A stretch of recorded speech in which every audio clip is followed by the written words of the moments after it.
दिल्ली शराब घोटाले में के कविता से ईडी की पूछताछ चल रही है। सुबह 11 बजे के कविता ईडी दफ्तर पहुंची और अब तक 1 घंटे से ज्यादा वक्त बीत चुका है।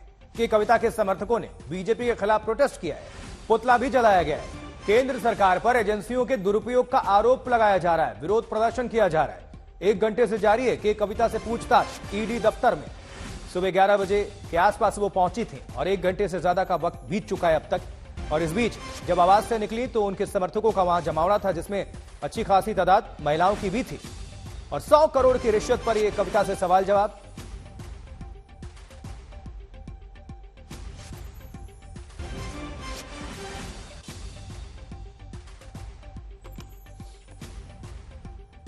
तो एक तरफ देखिए पूछताछ तो चल रही है ईडी दफ्तर में के कविता से, लेकिन दूसरी तरफ विरोध प्रदर्शन भी किया जा रहा है। किस तरह से विरोध प्रदर्शन किया जा रहा है आपको हम दिखाते हैं अपने सहयोगी अमित भारद्वाज की एक रिपोर्ट।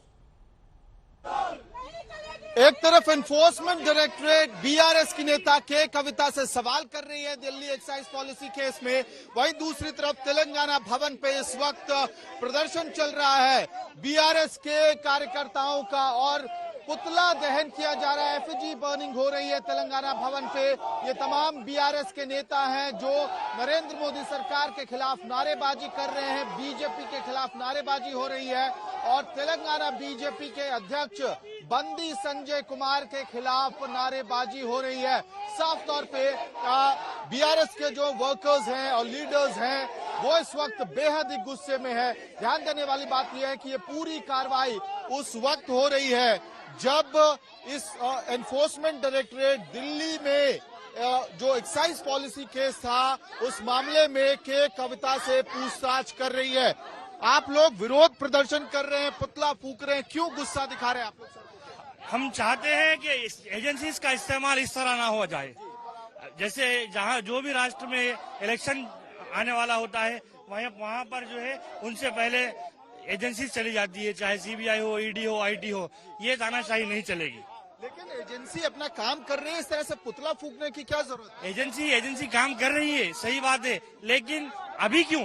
जब इलेक्शन आता है हर स्टेट में, आप देखिए, आप पिछले भी बैकग्राउंड पे भी उठा के देखिए, यही हो रहा है। जब भी इलेक्शन जो भी राष्ट्र में होने लगा है वहां से वो यही काम करते हैं। आप सब बीआरएस के वर्कर्स? हम बीआरएस के वर्कर्स हैं, सारे बीआरएस के। मैम, क्यों तेलंगाना बीजेपी अध्यक्ष के खिलाफ क्यों इस तरह से पुतला फूंका जा रहा है? उनकी जबान जो है बेतहाशा चलती है।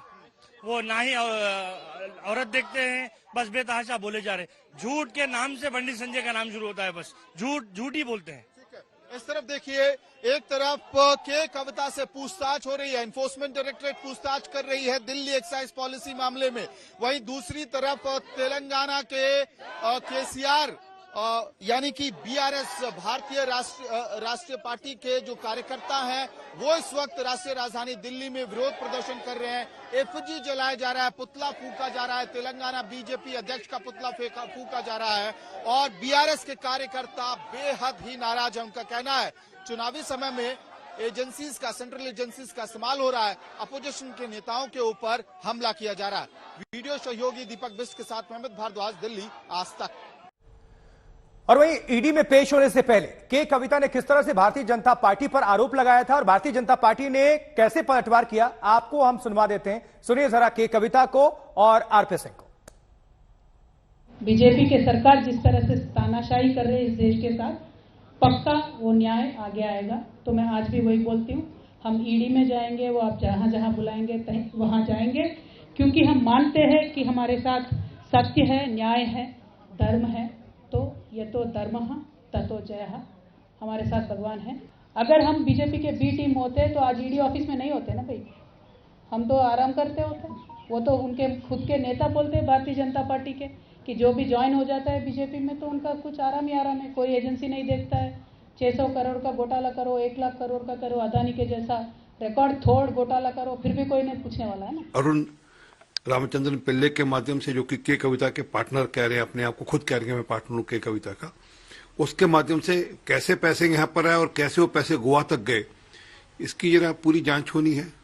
और अपेक्षा करते हैं कि सिसोदिया साहब उसमें साथ देंगे, उसमें जानकारियां देंगे। अगर आपको याद हो, गोवा के अंदर कुछ आम आदमी पार्टी के कार्यकर्ता पकड़े गए थे और उन्होंने माना था कि हाँ हमारे पास पैसा दिल्ली से आया और हवाला के रूट से आया। ये पूरा जो पैसे का तंत्र घूमा है उसकी जांच के लिए ईडी ने रिमांड मांगा है और उसको रिमांड मिल गई है। तो के कविता से पूछताछ इस वक्त दिल्ली में ईडी हेड ऑफिस में जारी है और इस पर और ज्यादा जानकारी हासिल करने के लिए मुनीश पांडे का रुख कर लेते हैं। हमारे साथ हमारे संवाददाता जुड़े हुए। मुनीश, पूछताछ चल रही है, 1 घंटे से ज्यादा का वक्त बीत चुका है, लगता है काफी बड़ा दिन होने वाला है के कविता के लिए ईडी दफ्तर के अंदर। जी बिल्कुल आशुतोष, इतना तो मान कर चलिए कि आज पूरे दिन हो सकता है कि कविता को ईडी के दफ्तर में ही रहना पड़े। और आज जो ईडी ने तैयारी की है मैं उसके बारे में बता दूं। ईडी का मकसद था कि कविता का आमना सामना उस शख्स से कराना जो कि इस मामले में न सिर्फ आरोपी है बल्कि उसे ईडी ने कुछ दिन पहले गिरफ्तार किया और उससे कई कविता का करीबी बताया जाता है। उस शख्स का नाम है अरुण पिल्लई। दरअसल अरुण पिल्लई ने नवंबर 11, 2022 को ईडी के सामने एक बयान दिया था कि वो के कविता का करीबी है। के कविता के कहने पर उसने इंडो स्पिरिट नाम की एक कंपनी जो कि आरोपी समीर महेंद्र की कंपनी है उसमें 35% का स्टेक लिया था। बाद में स्टेक को बढ़ाया गया और ये सब कुछ इसके लिए हुआ था क्योंकि के कविता के कहने पर साउथ ग्रुप ने 100 करोड़ रुपए की रिश्वत विजय नायर और आम आदमी पार्टी को दी थी। तो इन सब को लेकर कुछ गंभीर आरोप के कविता के ऊपर लगे हुए हैं और जब आमना सामना कराया जाएगा तो ईडी की कोशिश रहेगी कि इस मामले में के कविता के ऊपर जो आरोप है उसको लेकर दूध का दूध और पानी का पानी किया जाए। बिल्कुल मुनीश, आप हमारे साथ जुड़े रहें, आपके पास हम फिर से वापस आएंगे। अमित भारद्वाज भी हमारे सहयोगी जुड़े हुए हैं। अमित, एक तरफ पूछताछ चल रही है, दूसरी तरफ विरोध प्रदर्शन हो रहा है, आपकी मौजूदगी कहां पर है और लोग क्या कह रहे हैं? बिल्कुल आशुतोष, देखिए पूछताछ एनफोर्समेंट डायरेक्टरेट कर रही है लेकिन बीआरएस के जो वर्कर्स हैं वो इस वक्त तेलंगाना भवन पे प्रोटेस्ट कर रहे हैं।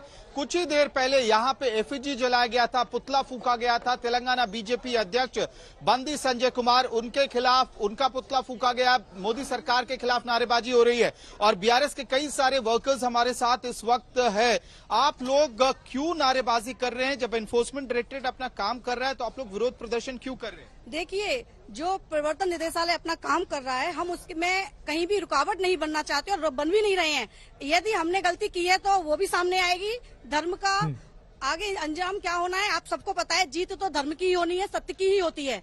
और कहीं ना कहीं जो आज हम धरना प्रदर्शन यहाँ कर रहे हैं, जो हम यहाँ पुतले को जला करके नारेबाजी कर रहे हैं, तो मैं आप लोगों को बताना चाहती हूँ कि जिस तरह से मोदी सरकार अपनी राजनीति खेलने के लिए एक इतने नीचे स्तर पर गिर चुकी है कि वो आप सब जानते हैं कि 9 राज्यों की चुनी हुई सरकारों को गिरा करके मोदी सरकार ने अपनी सरकार बनाने की कोशिश की। और बनाने की आपसे सवाल, मोदी सरकार के खिलाफ नारेबाजी क्यों? क्योंकि ये तो शराब घोटाले की जांच चल रही है इस वक्त। नो, हम नारेबाजी शराब घोटाले के जांच चल रही है उसके लिए नहीं कर रहे।